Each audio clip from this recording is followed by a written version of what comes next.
नमस्कार, मैं प्रांशी राठौर और आप देख रहे हैं नेक्स्ट 9 न्यूज।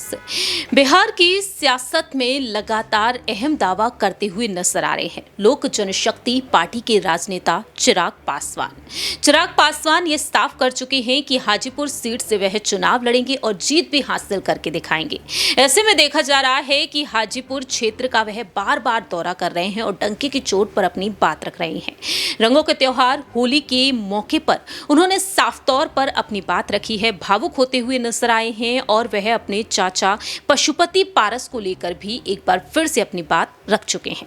मालूम हो कि 40 लोकसभा सीटों में से 5 लोकसभा सीटें लोक जनशक्ति पार्टी को दी गई है एनडीए खेमे में, जिनमें हाजीपुर के साथ जमुई है, समस्तीपुर, खगड़िया और वैशाली है।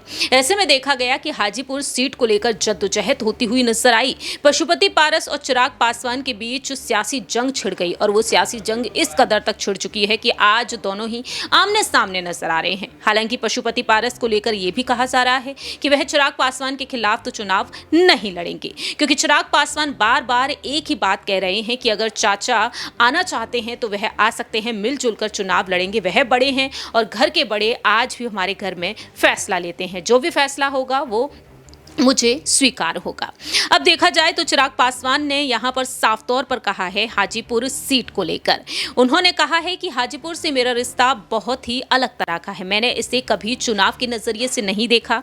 अगर मुझे हाजीपुर के लोगों की सेवा करने का मौका मिलता है तो ये मेरे लिए गर्व की बात होगी। उन्होंने महिलाओं को टिकट देने के सवाल पर अपनी बात रखी कि हम ज्यादा से ज्यादा महिला उम्मीदवारों को टिकट देना चाहते हैं। लेकिन दूसरी ही तरफ जब हाजीपुर सीट को लेकर उनसे पूछा गया कि कितनी बड़ी चुनौती है ये सीट, वह कहते हैं कि चुनाव कहीं भी हो, स्पर्धा कहीं भी हो, मैंने कभी भी इन्हें हल्के में नहीं लिया है।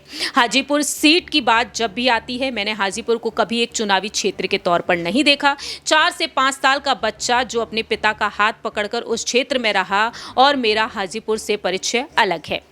लेकिन यहाँ पर वह साफ तौर पर कहते हैं कि मेरे लिए सौभाग्य की बात है, जिस क्षेत्र का प्रतिनिधित्व मेरे पिता ने किया, जो उनकी कर्मभूमि रही, वहाँ पर मुझे अगर सेवा करने का मौका मिलता है तो ये मेरे लिए गर्व की बात है। लेकिन पशुपति पारस को लेकर साफ तौर पर उन्होंने कहा कि मैंने बार बार कहा है ये फैसला उन्हीं को लेना है, अलग होने का फैसला उनका था, साथ आना है या नहीं आना है ये फैसला भी उन्हीं का होगा।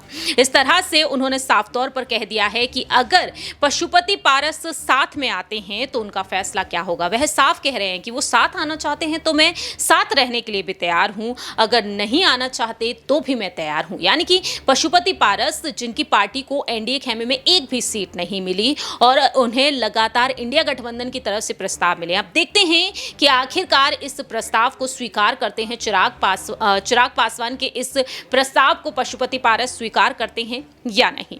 फिलहाल इस खास रिपोर्ट में इतना ही। बाकी की तमाम अपडेट्स के लिए देखते रहिए नेक्स्ट 9 न्यूज।